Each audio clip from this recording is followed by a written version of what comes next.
শোকাবহ 15ই আগস্ট আজ বাঙালির শোকের দিন। 46 বছর আগে ঘাতকের বুলেট কেড়ে নেয় জাতির পিতাকে। এবারও স্বাস্থ্যবিধি মেনে কর্মসূচি। ময়মনসিংহের ত্রিশালে দাঁড়িয়ে থাকা সিমেন্ট বোঝাই ট্রাকে বাসে থাকা 5 জন নিহত, আহত অন্তত 20, কয়েকজনের অবস্থা গুরুতর। নভেম্বরে আসছে আরো 7 কোটি চীনা ডোজ। শিক্ষার্থীদের টিকা দিয়েই খুলবে শিক্ষা প্রতিষ্ঠান। কিছুটা নিয়ন্ত্রণে করোনা সংক্রমণ, আরো 178 মৃত্যু। ডেঙ্গু পরিস্থিতি ভয়াবহ, হাসপাতালে বাড়ছে রোগী। 257 নতুন আক্রান্ত। এডিস মশা নিধনে হিমশিম 2 মেয়র, সচেতন হওয়ার তাগিদ। বাড়ছে ভুঁইফোর আইপিটিভি দৌরাত্ম, নাম ভাঙিয়ে চলে চাঁদাবাজি, মানহানি, হয়রানি নিয়ন্ত্রণে যাচাই বাছাই ছাড়া অনুমোদন মিলবে না। একের পর এক আফগান প্রদেশ তালেবান নিয়ন্ত্রণে, কাবুল দখলের দ্বারপ্রান্তে। হাইতিতে 7.2 মাত্রা ভূমিকম্প, বহু হতাহতের শঙ্কা। এবং প্রিমিয়ার লিগ চ্যাম্পিয়ন বসুন্ধরা কিংসকে ফিফা প্রেসিডেন্টের অভিনন্দন। টানা শিরোপা জয়ের প্রশংসা করে বাফুফের সভাপতিকে চিঠি।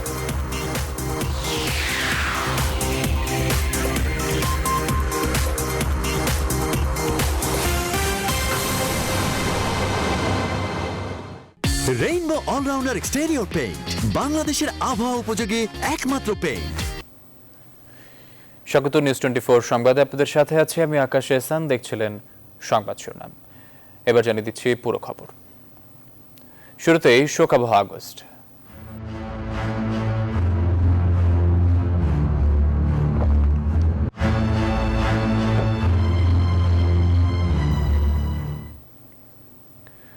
বাঙালির ইতিহাসে কলঙ্কময় দিন 1975 সালের 15ই আগস্ট। সে কালো রাতে বাংলাদেশের স্বাধীনতার মহানায়ক জাতির পিতা বঙ্গবন্ধু শেখ মুজিবুর রহমানকে সপরিবারে হত্যা করে বিপথগামী সেনা সদস্যরা। সে সময় দেশের বাইরে থাকায় প্রাণে বেঁচে যান বঙ্গবন্ধুর 2 মেয়ে শেখ হাসিনা ও শেখ রেহানা। দেশি বিদেশি চক্রান্তে যে ঘাতকরা এদেশের মানুষের প্রিয় নেতা শেখ মুজিবকে রাতের অন্ধকারে হত্যা করেছিল, সেই খুনিদের রক্ষায় পরবর্তী সরকারগুলো ইনডেমনিটি অধ্যাদেশ জারি করে বঙ্গবন্ধুর হত্যার বিচারের পথ রুদ্ধ করে। শুধু তাই নয়, খুনিদের প্রশাসনে, বিদেশে, দেশের দূতাবাসে বিভিন্ন পদে নিয়োগ দিয়ে পুরস্কৃত করে তারা। শালি জয় রিপোর্টে বিস্তারিত। রাষ্ট্রের প্রধান হলেও ধানমন্ডির এই বাড়িতেই আর 10টা মধ্যবিত্ত পরিবারের মতো থাকতেন জাতির জনক বঙ্গবন্ধু শেখ মুজিবুর রহমান এবং তার পরিবার। নিরাপত্তার কড়াকড়ি কখনোই ছিল না এখানে, কারণ কোনো বাঙালি তার ক্ষতি করবে এমন চিন্তা কখনোই করেননি বঙ্গবন্ধু। 75-এর 15ই আগস্ট কাল রাতে সে সুযোগটি নেয় ঘাতকরা, আর সে রাতের অন্ধকারে রচিত হয় বাঙালির ইতিহাসের কৃষ্ণতম অধ্যায়। এই হত্যাকাণ্ডের পর জিয়া রহমান সাহেব ক্ষমতায় এসে ইনডেমনিটি অ্যাক্ট বিল সংসদে পাশ করার মধ্য দিয়ে বঙ্গবন্ধুর হত্যা বিচারের কার্য রুদ্ধ করলেন। বঙ্গবন্ধুর হত্যাকারীদের বিভিন্ন দূতাবাসে চাকরি দিয়ে পুরস্কৃত করলেন এবং এই দেশে যারা মুক্তিযুদ্ধের বিরোধী শক্তি, সেই সমস্ত ব্যক্তিত্বদের নিয়ে সরকার গঠন, রাজনৈতিক দল গঠন করলেন। কলঙ্কজনক সে রাতে প্রথম হত্যার শিকার বঙ্গবন্ধুর বড় ছেলে শেখ কামাল। ক্যাপ্টেন বজলুল হুদার স্টেন গানের গুলিতে ঝাঁঝরা হয় তার বুক। এরপর খুনিরা ঢুকে পড়ে বাড়ির ভেতরে। দোতলায় ওঠার সিঁড়ির মুখে দাঁড়িয়ে থাকা বঙ্গবন্ধুর বুকে গুলি চালায় বজলুল হুদা এবং নূর চৌধুরী। বঙ্গবন্ধুকে হত্যা করে স্বাধীনতার চেতনা, মূল্যবোধকে হত্যা করেছিল। বাংলাদেশকে পাকিস্তান বানাতে চেয়েছিল। তার মানে বঙ্গবন্ধু হত্যা করে বাংলাদেশকে হত্যা করার চেষ্টা করেছে। হত্যাকারীদের নির্মমতা থেকে রক্ষা পায়নি পরিবারের কেউ। শোবার ঘরে গিয়ে বেগম ফজিলাতুন্নেসা মুজিব, মেজ ছেলে শেখ জামাল, সদ্য বিবাহিতা সুলতানা কামাল, রোজি জামাল এবং বঙ্গবন্ধুর ছোট ভাই শেখ নাসেরকে হত্যা করে তারা। রক্তস্রোত আর নারকীয়তা দেখে শিশু রাসেল মায়ের কাছে যেতে চেয়েছিল নিরাপদ আশ্রয়ের খোঁজে, কিন্তু ঘাতকদের হাত থেকে রক্ষা পায়নি এই নিষ্পাপ শিশুটিও। ঘাতকরা হামলা চালায় বঙ্গবন্ধুর ভাগ্নে যুবনেতা শেখ ফজলুল হক মনির বাড়িতেও। হত্যা করে তাকে এবং তার স্ত্রী বেগম আরজুমনিকে। সে রাতে আরেকটি হামলায় ঘাতকরা হত্যা করে বঙ্গবন্ধুর ভগ্নিপতি এবং কৃষিমন্ত্রী আব্দুর রব সেরনিয়াবাদ এবং তার পরিবারের 4 সদস্যকে। সেরনিয়াবাদের ছোট ছেলে, ছোট মেয়ে, নাতি সুকান্ত সহ ভাইয়ের ছেলে শহীদ সেরনিয়াবাদও শহীদ হন সে রাতে। 15ই আগস্ট রাতে তারা আরো হত্যা করে বাড়িতে থাকা আমির হোসেন আমুর খালাতো ভাই আব্দুল নাইম খান রিন্টুকে। আজকে হোক না 2 দিন পর হবে, এদের সবাই নাম বেরিয়ে আসবে। একটা কমিশন গঠন করা হোক, সেই কমিশন তদন্ত করুক, দেখেন যে এটা বিরাট গ্যাং ছিল যারা বঙ্গবন্ধুকে হত্যা এবং আমার স্বাধীনতাকে, বঙ্গবন্ধুকে হত্যা মানে স্বাধীনতা হত্যা। বঙ্গবন্ধুর জন্ম না হলে তাই আমরা স্বাধীন থাকতাম না। বিপথগামী সেনা সদস্যরা বঙ্গবন্ধুর বাড়ি ঘিরে ফেলেছে এমন খবর পেয়ে সেখানে ছুটে আসেন তার প্রধান নিরাপত্তা কর্মকর্তা লেফটেন্যান্ট কর্নেল জামিল। তাকেও বাঁচতে দেয়নি ঘাতকরা। চরম নৃশংসতার মধ্য দিয়ে সে রাতে লেখা হয় বাঙালির ইতিহাসের নির্মমতম ট্র্যাজেডি। শাহ আলী জয়, নিউজ 24, ঢাকা। 15ই আগস্টকে কেন্দ্র করে নিরাপত্তায় তৎপর রয়েছে আইন শৃঙ্খলা বাহিনী, এমনটা জানিয়েছেন ডিএমপি কমিশনার শফিকুল ইসলাম। শনিবার সকালে ধানমন্ডির 32-এ জাতির পিতা বঙ্গবন্ধু শেখ মুজিবুর রহমানের 46তম শাহাদাত বার্ষিকী উপলক্ষে নিরাপত্তা বিষয়ক সংবাদ সম্মেলনে তিনি এসব কথা জানান। জাতীয় শোক দিবসে কোনো ধরনের জঙ্গি হামলার হুমকি নেই বলেও জানান তিনি। এদিকে জাতীয় শোক দিবসে রাষ্ট্রীয় মর্যাদা পালনে বরাবরের মতোই রাজধানীতে ট্রাফিক ব্যবস্থায় কিছু পরিবর্তন এনেছে ডিএমপি।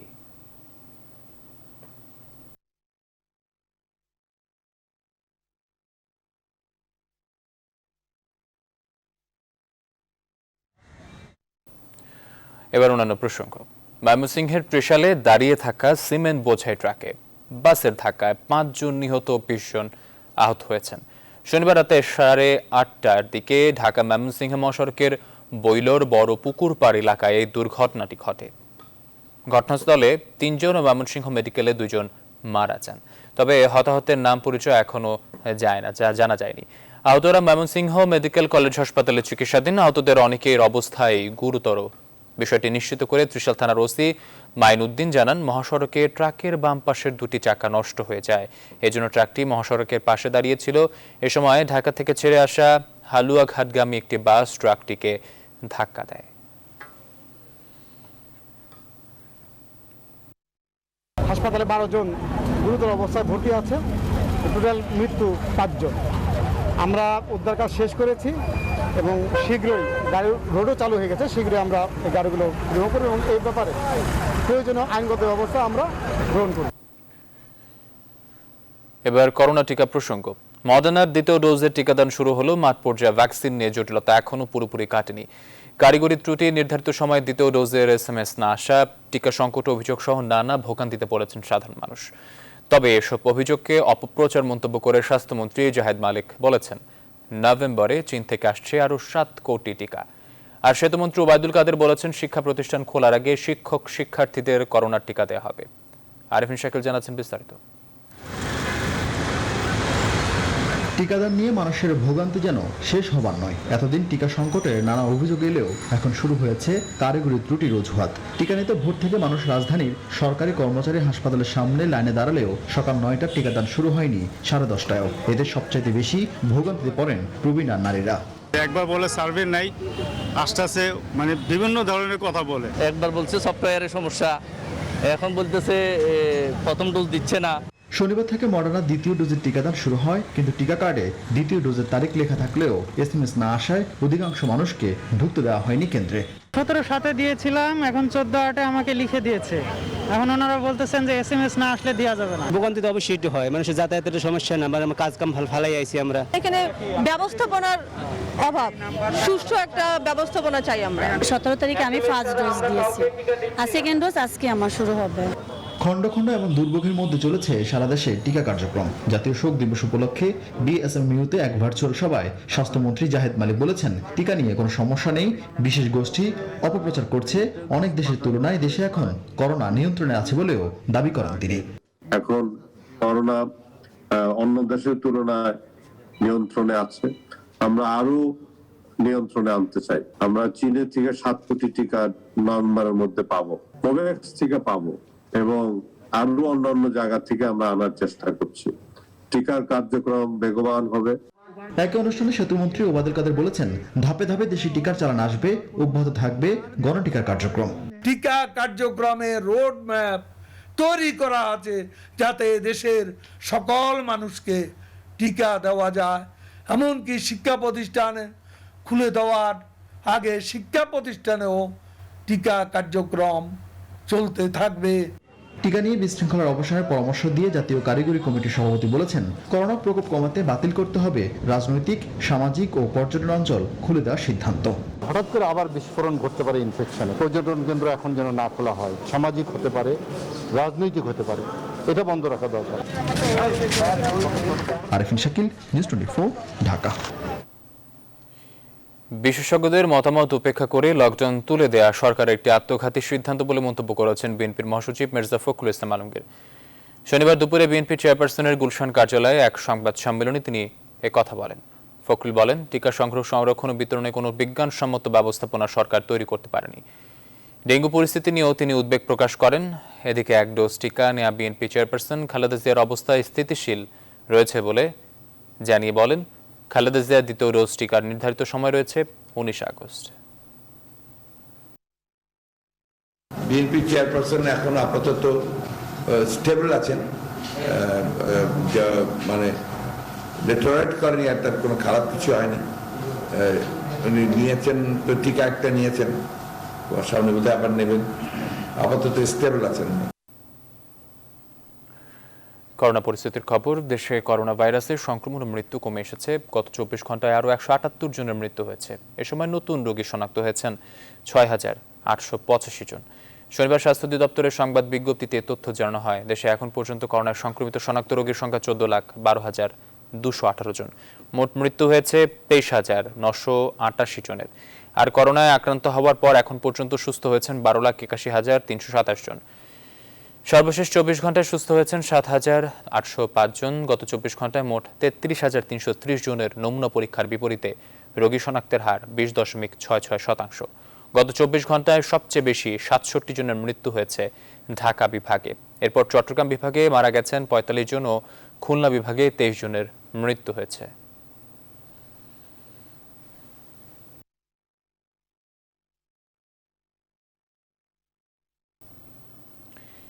রাজধানীতে প্রতিদিনই বাড়ছে ডেঙ্গু আক্রান্ত রোগীর সংখ্যা, হাসপাতালে বাড়ছে রোগীর চাপ।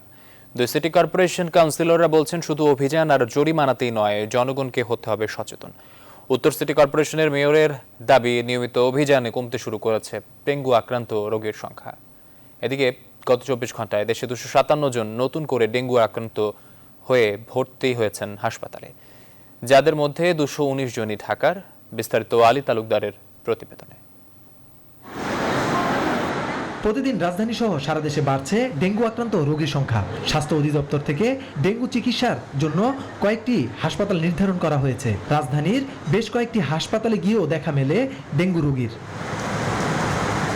স্বাস্থ্য অধিদপ্তরের শনিবারের হিসেব অনুযায়ী সারা দেশে ডেঙ্গু আক্রান্ত রোগীর সংখ্যা 257 জন। ডেঙ্গু সন্দেহে মারা গেছেন 24 জন। দুই সিটি কর্পোরেশন থেকে ডেঙ্গু রোধে নেওয়া হয়েছে নানা উদ্যোগ।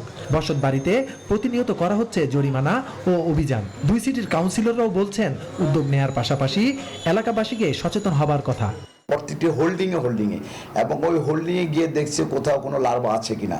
আমাদের কিন্তু কর্মের কোনো কাজের কোনো কমতি নেই, আমরা করে যাচ্ছি। 14 দিন হয়তো 28 দিন আমরা অভিযান চালালাম, এখনো অভিযান চলছে, প্রত্যেকের বাসায় যাচ্ছি, গিয়ে জরিমানাও করতেছি। এই পরিষ্কারটা আমরা নিজেরা করলেই কিন্তু হবে না, এবং প্রতিটা মানুষের এটাকে সহযোগিতা করতে হবে এবং প্রতিটা মানুষ অ্যালার্ট থাকতে হবে। তাহলে কিন্তু আমরা এই ডেঙ্গু থেকে আমরা একদম ফুলফিল বেঁচে যেতে পারি। ঢাকা উত্তর সিটি কর্পোরেশন মেয়রের দাবি, নিয়মিত অভিযানে রাজধানীর উত্তর সিটি কর্পোরেশনে কমতে শুরু করেছে আক্রান্তের সংখ্যা। যেটা আমি পাচ্ছি এই স্ট্যাটিস্টিক্স কিন্তু আমার স্ট্যাটিস্টিক্স না, এটা স্বাস্থ্য অধিদপ্তর থেকে আমরা নিচ্ছি, সিডিসির থেকে, এবং সেই মোতাবেক এটা কিন্তু নিচের দিকে কিন্তু নিম্নমুখী। উত্তরে আমরা নিম্নমুখী পাচ্ছি, এবং ডেঙ্গি রোগটাকে একটি সহনীয় পর্যায়ে আনার জন্য এটি অব্যাহত থাকবে। স্বাস্থ্য বিশেষজ্ঞ ও জনপ্রতিনিধিদের পরামর্শ, বসতবাড়ি নিয়মিত পরিচ্ছন্ন রাখা। আলী তালুকদার, নিউজ 24, ঢাকা। জাতীয় অনলাইন গণমাধ্যম নীতিমালা বলছে আইপিটিভি কোনো ধরনের সংবাদ প্রচার করতে পারবে না, অথচ সেই আইপিটিভির নাম ভাঙিয়ে চলে চাঁদাবাজি, হয়রানি। এসব ভুইফোর আইপিটিভির মালিকদের কেউ শিবির কর্মী, কেউ বা বিতর্কিত ফ্রিডম পার্টির নেতা। অনেকে তো আইপিটিভির নাম দিয়ে চালাচ্ছেন ইউটিউব চ্যানেল। বিশেষজ্ঞরা বলছেন দেশের স্বার্থেই আইপিটিভিগুলোকে নিয়ন্ত্রণে আনার সময় এসেছে। সঠিকভাবে যাচাই বাছাই ছাড়া কোনো অবস্থাতেই আইপিটিভি অনুমোদন দিতে চায় না তথ্য মন্ত্রণালয়। রিশাদ হাসান জানাচ্ছেন বিস্তারিত। বিটিআরসির তথ্যমতে দেশে এ পর্যন্ত সচল ইন্টারনেট প্রোটোকল বা আইপি টেলিভিশন আছে 25টি। এ পর্যন্ত অনুমোদনপ্রাপ্ত আইপিটিভির সংখ্যা 61টি, আর তথ্য মন্ত্রণালয়ে আবেদন জমা পড়েছে 559টির। এর বাইরে ঠিক কী পরিমাণ অবৈধ আইপিটিভি চলছে তার কোনো সঠিক তথ্য পরিসংখ্যান নেই।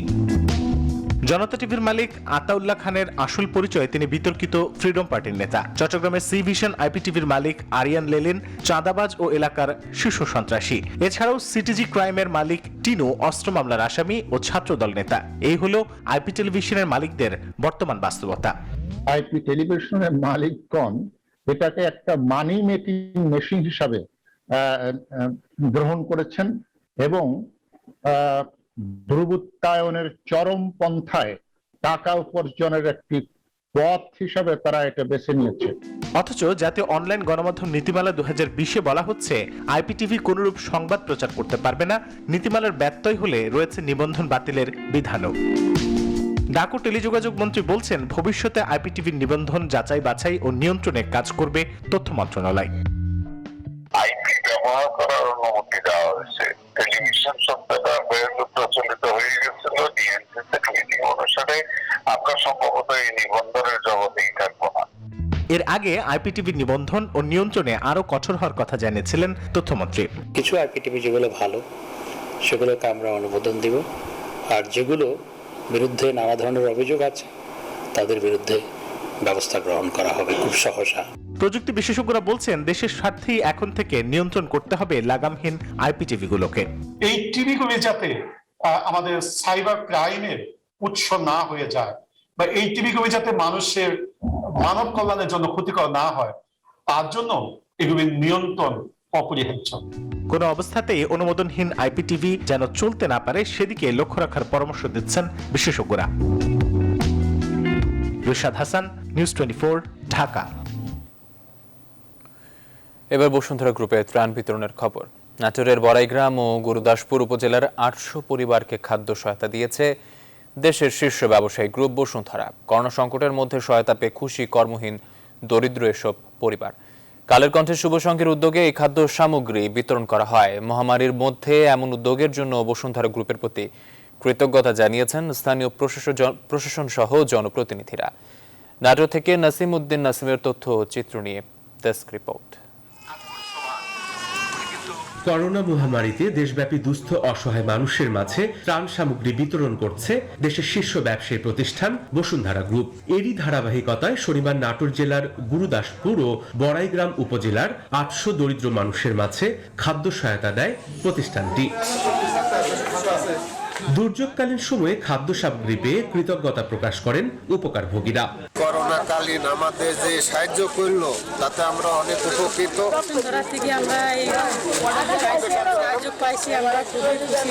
আমরা দোয়া করি জানি স্যার আবার আমাদেরকে দিতে পারে।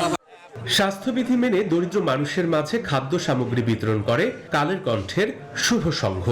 আজকে নাটোরে আমাদের খাদ্য বিতরণ কার্যক্রম শুরু হয়েছে এবং নাটোর জেলার 3000 পরিবার এই খাদ্য সহায়তা পাবে। মহামারী সংকটের মধ্যে বসুন্ধরার উপহার অসহায় দরিদ্রদের কাছে পৌঁছে দেয় প্রশংসা করেন জনপ্রতিনিধি সহ স্থানীয় প্রশাসনিক কর্মকর্তারা। বসুন্ধরা গ্রুপ আমি সবসময় দেখেছি যে মানবিক কাজে তারা অগ্রণী ভূমিকা রাখে। করোনার প্রথম ঢেউয়ের সময় তারা কাজ করেছে, এখনো কাজ করছে। বসুন্ধরা গ্রুপের শুভ সংঘের মাধ্যমে 400 জনকে যারা এই উপহার দেওয়া হচ্ছে, এটাকে আমি খুব সাধুবাদ জানাই। চেয়ারম্যান সাহেব যে অনুদানগুলো দিচ্ছেন সারা দেশে, এই জন্য আমি তাকে দীর্ঘজীবী মনে করি যে আল্লাহ রাব্বুল আলামিন তাকে আবারও বেশি বেশি করে দেওয়ার সুযোগ করে দিন। নাটোর জেলায় পর্যায়ক্রমে মোট 3000 দরিদ্র পরিবারকে খাদ্য সহায়তা দেবে Bashundhara group. Desk report, news 24। সংবাদ নিচ্ছে একটি বিরতির সঙ্গে থাকুন।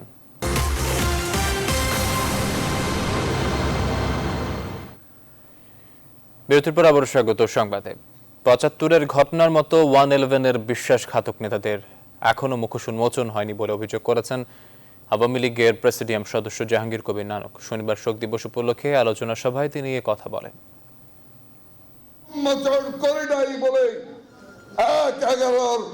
অঘটনের ঘটন পরিস্থিতির সময় শেখ হাসিনার সঙ্গেও আওয়ামী লীগের নেতারাই বিশ্বাসঘাতকতা করেছে।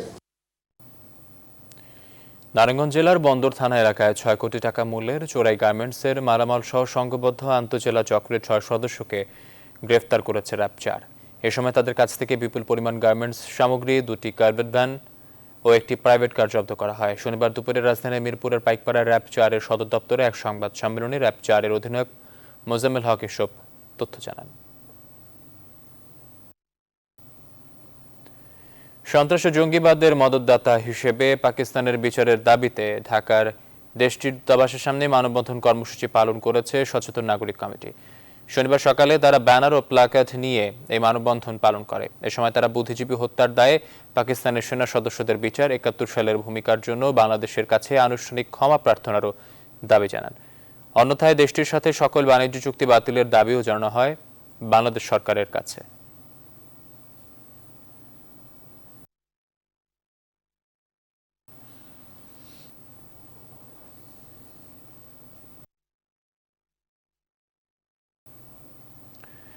এবার দেশের বিভিন্ন স্থানে ঘটে যাওয়া ঘটনা নিয়ে টুকরো খবর।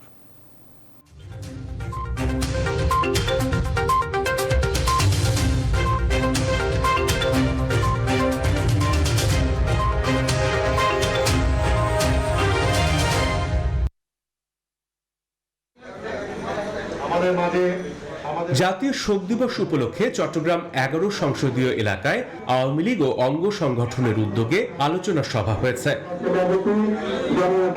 নওগাঁর রানীনগরে জাতীয় শোক দিবস উপলক্ষে রচনা, চিত্রাঙ্কন, কবিতা আবৃত্তি ও ৭ মার্চের ভাষণ প্রতিযোগিতা অনুষ্ঠিত হয়েছে।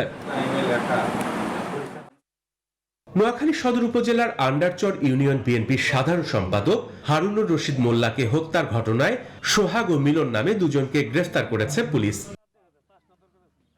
গাজীপুরের কালিয়াকৈরের বরিয়াবহ এলাকায় একটি ব্রিজের নিচ থেকে অজ্ঞাত যুবকের লাশ উদ্ধার করেছে পুলিশ। ঝালকাঠির রাজাপুরে ৫ সন্তানের জননী হোসনে আরা বেগমের গলাকাটা লাশ উদ্ধার করেছে পুলিশ। লক্ষ্মীপুরে টিসিবির পণ্য কালোবাজারে বিক্রির দায়ে স্থানীয় ডিলার সহ 2 দোকান মালিকের কাছ থেকে ৪০,০০০ টাকা জরিমানা আদায় করেছে ভোক্তা অধিকার সংরক্ষণ অধিদপ্তর। Desk report, news 24। 19 আগস্ট থেকে শর্ত সাপেক্ষে খুলে দেওয়া হচ্ছে পর্যটন কেন্দ্র। দীর্ঘদিন পর পর্যটন খুলে দেওয়া খবরে খুশি সাগরকন্যা খ্যাত কুয়াকাটার ব্যবসায়ীরা। তবে করোনার ধাক্কায় লোকসান আর দায় দেনার পথে বসার উপক্রম এখানকার মানুষের। ব্যবসা চালিয়ে নিতে তাই সহজ শর্তে ঋণ দেওয়ার দাবি এখানকার ব্যবসায়ীদের। পটুয়াখালী প্রতিনিধি সঞ্জয় কুমার দাসের তথ্য চিত্রে ডেস্ক রিপোর্ট। একই স্থানে দাঁড়িয়ে সূর্যোদয় আর সূর্যাস্তের দৃশ্য অবলোকন করা যায় এমন স্থান বিশ্বের অন্যতম পর্যটন কেন্দ্র পটুয়াখালীর সাগরকন্যা কুয়াকাটা। হোটেল মোটেল বন্ধ থাকায় বেশ কয়েক মাস যাবৎ বেতন বন্ধ, লোকসানে পড়েছে মালিকরাও। অনেক ব্যবসায়ীরা আছে ঘরে চাল নাই, বাজারঘাটও ঠিকমতো করতে পারে না, কিন্তু কাউরে বলতেও পারে না। অনেকের এত ক্ষতি হয়েছে যে ক্ষতি পোষাই উঠতে 10 বছর সময় লাগতে পারে। শর্ত সাপেক্ষে পর্যটন কেন্দ্র খুলে দেওয়ার সিদ্ধান্তে খুশি ব্যবসায়ীরা, তবে করোনায় পথে বসার উপক্রম কুয়াকাটার ব্যবসায়ীদের। মাননীয় প্রধানমন্ত্রী যে সমস্ত প্রণোদনা ১,২০,০০০ কোটি টাকার যে প্রণোদনা প্যাকেজ দিয়েছে, কিন্তু আমরা 1 টাকারও টোটাল কুয়াকাটা 1 টাকারও প্রণোদনা আমরা পাইনি। এখন যদি আমরা সহজ শর্তে ঋণ চাচ্ছি। ভ্রমণ পিপাসুদের আকর্ষণীয় স্থান কুয়াকাটায় স্বাস্থ্যবিধি মেনে হোটেল মোটেল সহ সবকিছু পরিচালনা করতে হবে, আর পর্যটকদের নিরাপত্তার বিষয়ে প্রশাসনের কড়া নজরদারি থাকবে বলেও জানালেন জেলা প্রশাসক। স্বাস্থ্যবিধি মেনে চলা এবং পর্যটকদের সেফটি সিকিউরিটি বিষয়ে আমাদের কড়া নজরদারি থাকবে। পর্যটন নির্ভর ব্যবসা বাণিজ্য টিকিয়ে রাখতে সামাজিক দূরত্ব বজায় রেখে ও স্বাস্থ্যবিধি মেনে পর্যটকদের জন্য সব সময় উন্মুক্ত রাখতে সরকারের সুদৃষ্টি কামনা করেছেন সংশ্লিষ্টরা। Desk report, news 24। এবার আন্তর্জাতিক। আফগানিস্তানের রাজধানী কাবুল দখলের একেবারে দ্বার প্রান্তে তালেবানরা। একের পর এক প্রাদেশিক রাজধানী গুরুত্বপূর্ণ বিভিন্ন শহরে নিজেদের নিয়ন্ত্রণ প্রতিষ্ঠায় তারা কাবুলের দিকে যাচ্ছে। যে কোনো সময় আফগান রাজধানীতে তারা হামলা চালাতে পারে। তবে তালেবানদের বিরুদ্ধে লড়াই চালিয়ে যাওয়ার অঙ্গীকার ব্যক্ত করেছেন প্রেসিডেন্ট আশরাফ ঘানি। এদিকে হামলা থামিয়ে তালেবানদের আলোচনায় আসার আহ্বান জানিয়েছে জাতিসংঘের মহাসচিব মাসুদ রানার ডেস্ক রিপোর্ট। রাজধানী কাবুল থেকে মাত্র 11 কিলোমিটার দক্ষিণে এখন তালেবানের অবস্থান। শনিবার কাবুলের আশেপাশের এলাকায় ব্যাপক অভিযান শুরু করেছে এই বিদ্রোহী গোষ্ঠী। ফলে যে কোনো সময় কাবুলে হামলা চালাতে পারে তারা, এমন আশঙ্কায় রাজধানীর সীমান্তে এখন কড়া নজর রাখছে নিরাপত্তা বাহিনী। এদিকে জীবনের নিরাপত্তায় রাজধানীতে বেসামরিক নাগরিকদের ঢল নেমেছে। প্রাণ বাঁচাতে অনেকেই পাশের দেশে পালিয়ে আশ্রয় নেওয়ার চেষ্টা করছেন। এমন অবস্থায় বেসামরিক আফগানদের আশ্রয় দিতে প্রতিবেশী দেশগুলোর সীমান্ত খুলে দেওয়ার আহ্বান জানিয়েছে জাতিসংঘ। তালেবানের পুরোমাত্রা আক্রমণের ভয়ে কূটনীতিকদের ফিরিয়ে আনতে তৎপরতা শুরু করেছে বিভিন্ন দেশ। এমনকি কাবুল বিমানবন্দরে দেখা গেছে উপচে পড়া ভিড়। কাবুল আক্রমণের আশঙ্কা বাড়ার সাথে সাথে আফগানিস্তানের প্রেসিডেন্ট আশরাফ গনি জাতির উদ্দেশ্যে ভাষণ দিয়েছেন। বর্তমান পরিস্থিতিতে আমরা আমাদের সশস্ত্র ও নিরাপত্তা বাহিনীকে পুনর্গঠনকে সবচেয়ে গুরুত্ব দিচ্ছি। যুদ্ধ অবসানের চেষ্টায় আলোচনা চলছে। জাতিসংঘের মহাসচিব অ্যান্তোনিও গুতেরেস তালেবানের হামলা বন্ধ করে আলোচনায় আসার আহ্বান জানিয়েছেন। আফগানিস্তান নিয়ন্ত্রণের বাইরে চলে যাচ্ছে। হামলা থামিয়ে তালেবানদের গুরুতর আলোচনায় আসা উচিত। এদিকে আফগানিস্তানের চলমান সহিংসতা দ্রুত বন্ধের আহ্বান জানিয়েছেন ভারত, জার্মানি, কাতার, তুরস্ক সহ বিভিন্ন দেশ। মাসুদ রানা, নিউজ 24। ক্যারিবিয়ান সাগর অঞ্চলের দ্বীপরাষ্ট্র হাইতির পশ্চিমাঞ্চলে বড় ও শক্তিশালী ভূমিকম্প হয়েছে। এই ভূমিকম্পে এতে অন্তত 29 জনের মৃত্যুর খবর পাওয়া গেছে। ভূমিকম্পে গির্জা, হোটেল সহ অনেক ভবন ক্ষতিগ্রস্ত হয়েছে। হাইতির প্রধানমন্ত্রী মাসব্যাপী জরুরি অবস্থা ঘোষণা করেছেন। শনিবার হাইতির রাজধানী পোর্ট অফ প্রিন্স থেকে প্রায় 150 কিলোমিটার পশ্চিমে পার্টি ট্রু দ্য নেভাস শহর থেকে 8 কিলোমিটার দূরে ভূপৃষ্ঠের 10 কিলোমিটার গভীরে 7.2 মাত্রার ভূমিকম্পটির উৎপত্তি হয় বলে জানিয়েছেন যুক্তরাষ্ট্রের জিওলজিক্যাল সার্ভে USGS।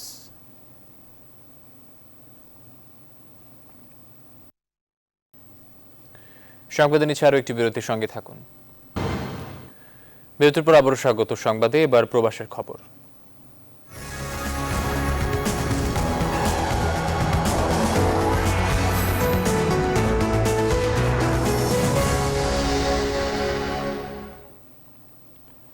ব্যক্তিগত উদ্যোগে জাতির পিতা বঙ্গবন্ধু শেখ মুজিবুর রহমানের একটি আবক্ষ ভাস্কর্য পূর্ব লন্ডনের টাওয়ার হ্যামিলটনের হোয়াইট চ্যাপেল সিডনি স্ট্রিটকে দর্শনীয় স্থানে পরিণত করেছে। যুক্তরাজ্যে প্রবাসী বাংলাদেশি আফসার খান সাদিকের নিজ বাড়ির সামনে স্থাপিত বঙ্গবন্ধুর ভাস্কর্যটি দেখতে আসেন বিভিন্ন দেশের পর্যটকরা। ব্রিটেন থেকে আসমা মাসুমের তথ্য চিত্রে চন্দ্রনী চন্দ্রার ডেস্ক রিপোর্ট। 2015 সালে পূর্ব লন্ডনের টাওয়ার হ্যামলেটসের হোয়াইট চ্যাপেল সিডনি স্ট্রিটে নিজের বাসার সামনে বঙ্গবন্ধুর আবক্ষ ভাস্কর্য স্থাপন করেছেন ব্রিটিশ বাংলাদেশি আফসার খান সাদেক। সেই থেকে Harry Jackson blue badge tour গাইডে লন্ডনের দর্শনীয় স্থানের তালিকায় রয়েছে এলাকাটি। এই এলাকা একটা টাওয়ার হ্যামলেটস একটা মাল্টিকালচারাল এলাকা। বঙ্গবন্ধুর ভাস্কর্য এখানে করা হয়েছে ফুল প্ল্যানিং পারমিশন নিয়ে। এখানে হাজারো জাত ধর্ম বর্ণের মানুষ আছেন, সাদা কালো বিভিন্ন বর্ণ শ্রেণীর মানুষ আছেন। সকলেই আসেন এবং জানতে চেষ্টা করেন যে বঙ্গবন্ধু কে ছিলেন, who is the founding father of Bangladesh. প্রতি শনি ও রবিবার পৃথিবীর বিভিন্ন দেশ থেকে আসা পর্যটকরা আসেন, শুনে যান ইতিহাসের মহানায়ক, বাংলাদেশের স্বাধীনতার স্থপতি ও জাতির জনক বঙ্গবন্ধু শেখ মুজিবুর রহমানের কথা। I know he actually founded Bangladesh, and his daughter is now Prime Minister of Bangladesh. Sheikh Mujibur Rahman is a visionary who dreamed about the creation of the nation Bangladesh. Afsar Khan Sadek যুক্তরাজ্যের নতুন প্রজন্মের কাছে বঙ্গবন্ধুকে নিয়ে যেতে নিজের বাড়িতে জাদুঘর করারও পরিকল্পনা করেছেন। বঙ্গবন্ধুর ভাস্কর্য এখানে করাতে আমাদের যে নেক্সট প্রজন্ম, আমরা এখন তৃতীয় প্রজন্মের লোকে দেশে বসবাস করছি, চতুর্থ প্রজন্মের যারা আসবে, আমাদের প্রজন্ম, আমাদের বাচ্চা কাচ্চারা যারা আসবে আছে, এরা বঙ্গবন্ধুকে জানতে পারবে যে he is the founding father of Bangladesh, he create the Bangladesh. তারা এই হিস্ট্রিটা জানবে। বঙ্গবন্ধুকে ভালোবেসে লন্ডন প্রবাসী আওয়ামী লীগ নেতা আফসার খান সাদেক নিজস্ব অর্থায়নে এই ভাস্কর্য তৈরি করেন। চন্দ্রানী চন্দ্রা, নিউজ 24। খেলার খবর।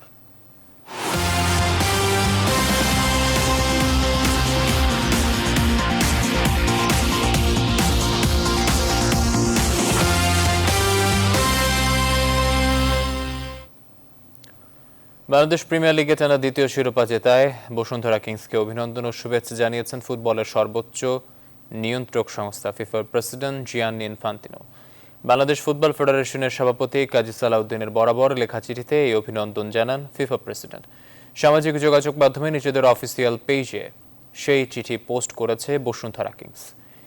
এই অর্জন কঠোর পরিশ্রমের ফল বলে মনে করে বসুন্ধরা কিংস। বিস্তারিত গালিব ইবনে রিয়াজের রিপোর্ট।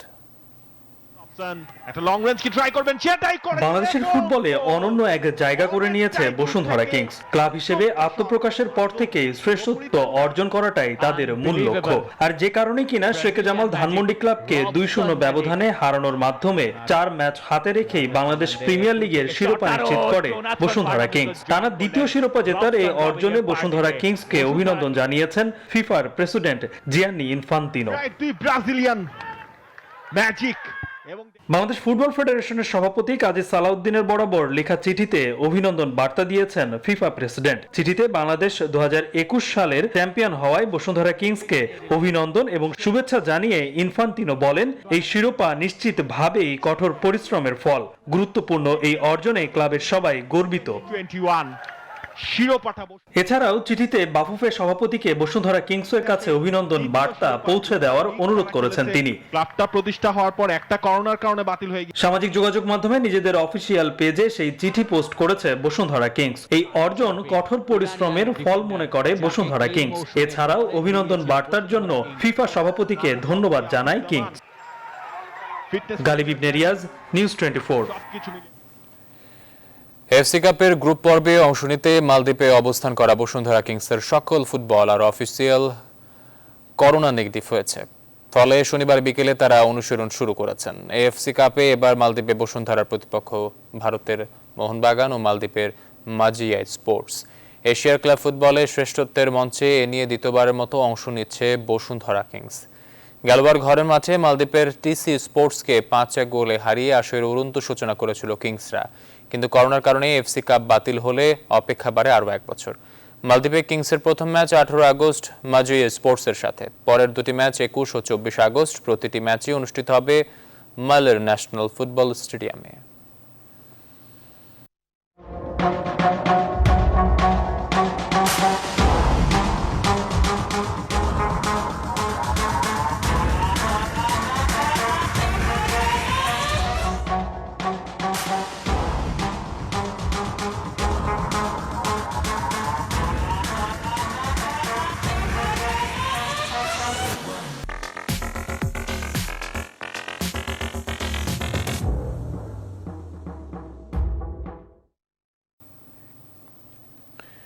শুরুতে পিছিয়ে গেল, পরের 2 গোল করে রহমতগঞ্জ মুসলিম ফ্রেন্ডস সোসাইটিকে হারিয়ে টানা দ্বিতীয় জয়ে তুলে নিল মোহামেডান স্পোর্টিং ক্লাব। এই জয় পয়েন্ট তালিকার 4-এ উঠে আসলো সাদা কালোরা। শনিবার বঙ্গবন্ধু জাতীয় স্টেডিয়ামে 2-1 গোলের জয় পেয়েছে মোহামেডান স্পোর্টিং ক্লাব। দলের হয়ে গোল করেছে কামরুল হাসান ও মনজির কোলেদিয়াতি। রহমতগঞ্জের হয়ে একমাত্র গোলটি করেছেন ফেলিক্স ওদৌলি। ম্যাচ শুরুর 5 মিনিটই রহমতগঞ্জকে পেনাল্টি উপহার দেয় শন লেনের শিষ্যরা। স্পট কিক থেকে রহমতগঞ্জকে এগিয়ে নেন ফেলিক্স ওদৌলি। গোল হজমের পর ম্যাচ সমতা ফেরাতে মরিয়া হয়ে ওঠে সোলেমান দিয়াবেতে জাফর ইকবালরা। অবশেষে ম্যাচের 38 মিনিটে কামরুলের গোলে সমতায় ফেরার পর 71 মিনিটে দলের হয়ে জয়সূচক গোল করেন কোলেদিয়াতি। গোল এরিয়াতে সহজ করে দেওয়ার জন্য ইয়াসান ওয়াচিং, তিনিও আছেন। 3টা গোল করেছেন সোফার মোহামেডানের হয়ে এবং স্পট কিকে তিনি কিন্তু সফল। 1-0 গোলে এগিয়ে গেল রহমতগঞ্জ মুসলিম ফ্রেন্ডস সোসাইটি। ফেলিক্স চিদি ওদেইলি চমৎকারভাবেই তিনি তার কাজটা করেছেন। ক্লিনিক ফ্রিম্যান হিউম্যান বল, এবার কিন্তু ভালো ক্রসিং হয়েছে। Excellent goal, what a goal, amazing. 1-1 সমতা কামরুল, দেখার মতো। হাবিবুর রহমান, সোহাগ বাপায় লো ডাউন বল এবং শেষ মুহূর্তে গোল। এন্ড মনজির কুলদিয়াতি box in the box, goal এরিয়াতে সহজ করে দেওয়ার জন্য ইয়াসান ওয়াচিং, তিনিও আছেন। 3টা গোল করেছেন সোফার মোহামেডানের হয়ে এবং স্পট কিকে তিনি কিন্তু সফল। 1-0 গোলে এগিয়ে গেল রহমতগঞ্জ মুসলিম ফ্রেন্ডস সোসাইটি। ফেলিক্স চিদিওদিলি। চমৎকারভাবে তিনি তার কাজটা করেছেন। ক্লিনিক ফ্রিম্যান হিউম্যান বল, এবার কিন্তু ভালো ক্রসিং হয়েছে, এক্সিলেন্ট গোল। সংবাদ শেষ করব পাটের বাম্পার ফলনের খবর দিয়ে। মেহেরপুরের পাটের বাম্পার ফলনেও হাসি নেই কৃষকের মুখে। পানির অভাবে বিপুল পরিমাণ পাট জাগ দিতে পারছেন না তারা। খালবিল কিংবা নদীতে পাট জাগ দেয়ায় নিষেধাজ্ঞা থাকায় অতিরিক্ত খরচ হচ্ছে কৃষকের। একই সাথে ভরা মৌসুমে দাম কমে গেলে লোকসানের শঙ্কাও রয়েছে। মেহেরপুর প্রতিনিধির তথ্য ছবিতে ডেস্ক রিপোর্ট। গেল বছর পাটের ভালো দাম পেয়ে খুশি ছিলেন মেহেরপুরের কৃষক। এবছর তাই দ্বিগুণ জমিতে পাট চাষ হয়েছে। আবহাওয়া ভালো থাকায় বাম্পার ফলনও পেয়েছেন চাষিরা, কিন্তু এখন বিপদ তাদের। পর্যাপ্ত বৃষ্টি না হওয়ায় পাট জাগ দেওয়ার পানি নেই পুকুর কিংবা ডোবায়। এই অবস্থায় বিকল্প হতে পারে নদী, খাল, বিল, কিন্তু সেখানেও স্থানীয় প্রশাসনের নিষেধাজ্ঞা। তাই পাম্প দিয়ে ভূগর্ভের পানি উঠিয়ে তা ব্যবহার করতে হচ্ছে।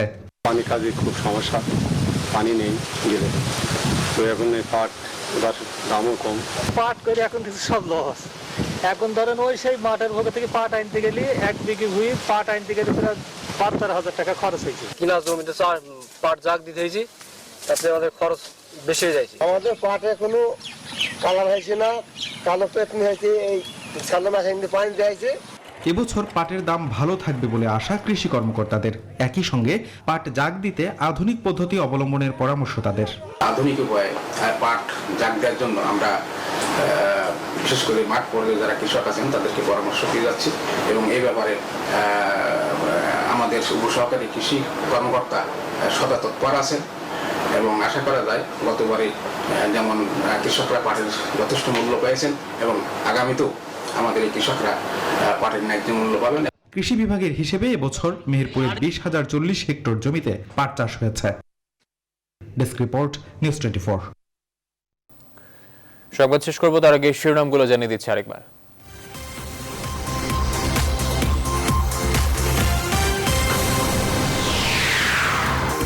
শোকাবহ 15ই আগস্ট আজ বাঙালির শোকের দিন। 46 বছর আগে ঘাতকের বুলেট কেড়ে নেয় জাতির পিতাকে।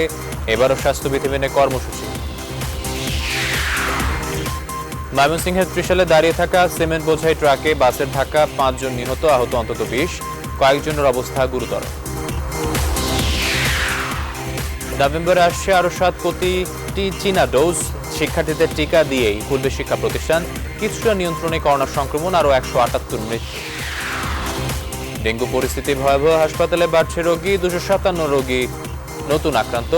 এডিস মশা নিধনে হিমশিম 2 মেয়র, সচেতন হওয়ার তাগিদ। বাড়ছে ভুঁইফোর আইপিটিভি দৌরাত্ম্য। নাম ভাঙিয়ে চলে চাঁদাবাজি, মানহানি, হয়রানি নিয়ন্ত্রণে যাচাই বাছাই ছাড়া অনুমোদন মিলবে না। একের পর এক আফগান প্রদেশ তালেবান নিয়ন্ত্রণে, কাবুল দখলের দ্বার প্রান্তে। হাইতিতে 7.2 মাত্রার ভূমিকম্প, বহু হতাহতের সংখ্যা। এবং প্রিমিয়ার লিগ চ্যাম্পিয়ন বসুন্ধরা কিংসকে ফিফা প্রেসিডেন্টের অভিনন্দন। টানা শিরোপা জয়ের প্রশংসা করে বাফুফে সভাপতিকে চিঠি।